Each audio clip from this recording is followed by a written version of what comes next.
So imagine that we already know from a clinical perspective that, if you set out a path towards a goal, which you want to do because you need a goal and you need a path, because that provides you with positive emotion, right? So you set up something as valuable, so that implies a hierarchy. You set up something as valuable.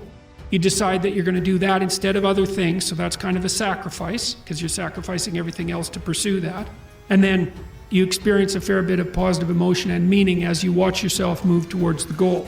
And so the implication of that is that the better the goal, the more full and rich your experience is going to be when you pursue it. So that's one of the reasons that's one of the reasons for developing a vision and for fleshing yourself out philosophically, because you want to aim at the highest goal that you can manage.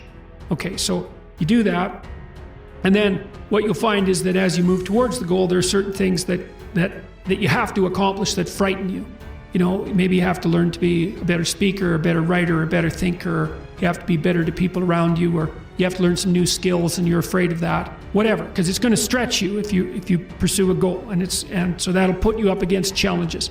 Okay, so all the clinical data indicates, well, the opposite of safe spaces, as Jonathan Haidt has been pointing out, that what you want to do when you identify something that someone is avoiding, that they need to do because they're afraid, you have them voluntarily confront it. And so you break it down. What you try to do if you're a behavior therapist is you break down the thing they're avoiding into smaller and smaller pieces until you find a piece that's small enough so they'll do it. And it doesn't really matter as long as they start it. Then they can put the next piece on and the next piece. And what happens is they don't get less afraid exactly, they get braver. It's like there's more of them. And here's why. So imagine you do something new, and that's informative, right? There's information in the action, and then you can incorporate that information and turn it into a skill and turn it into a transformation of your perceptions. So there's more to you because you've tried something new. So that's one thing.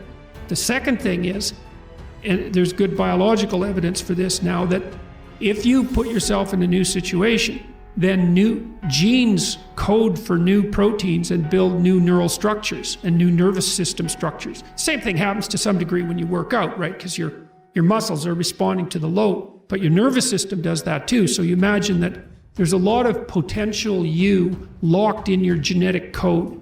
And then if you put yourself in a new situation, then the stress, that's the situational stress that's produced by that particular situation, unlocks those genes and then builds new parts of you.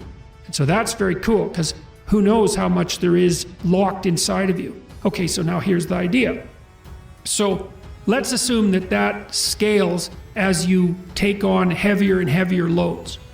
That more and more of you get more and more informed because you're doing more and more difficult things, but more and more of you gets unlocked.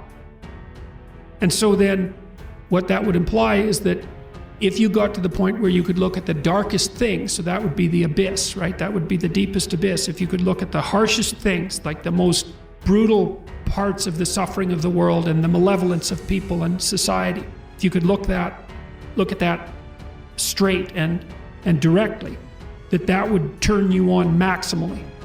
And so that's the idea of rescuing your father, because imagine that you're like the potential composite of all the ancestral wisdom that's locked inside of you biologically. But that's not going to come out at all unless you stress yourself, unless you challenge yourself.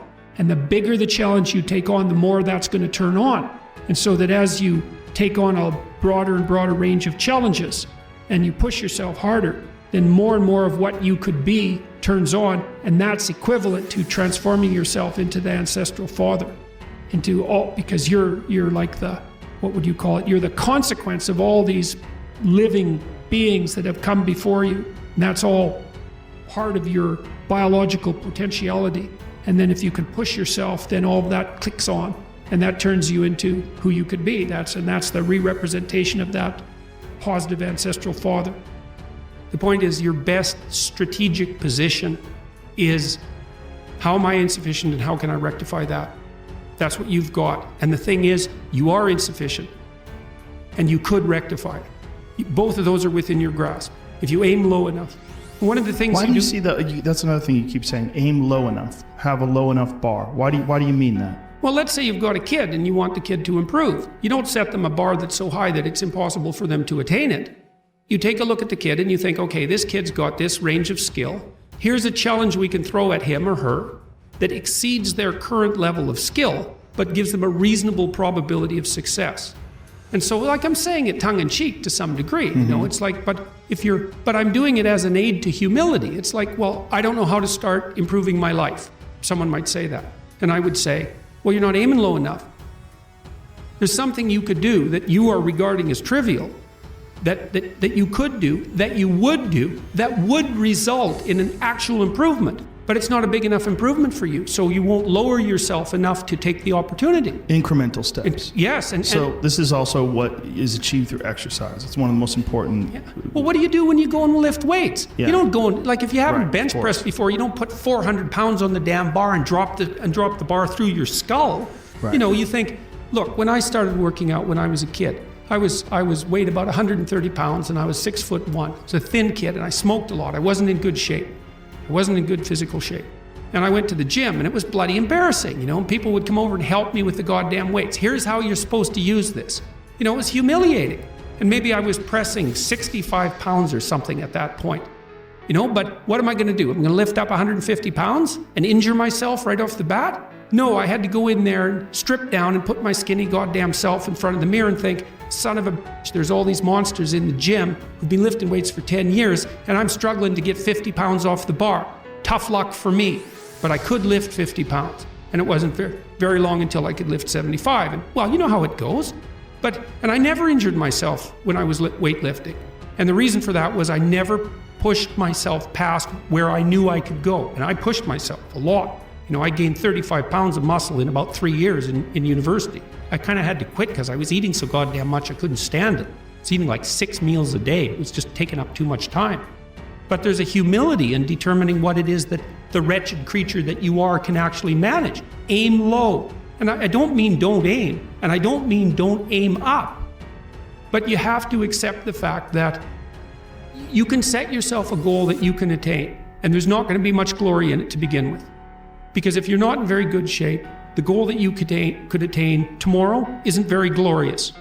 But it's a hell of a lot better than nothing, and it beats the hell out of bitterness, and it's way better than blaming someone else. It's way less dangerous. And you could do it. And what's cool about it, there's a statement in the New Testament. It's called the Matthew Principle, and economists use it to describe how the economy in the world works. To those who have everything, more will be given. From those who have nothing, everything will be taken. It's like what's very pessimistic in some sense, because it means that as you start to fail, you fail more and more rapidly. But it also means that as you start to succeed, you succeed more and more rapidly.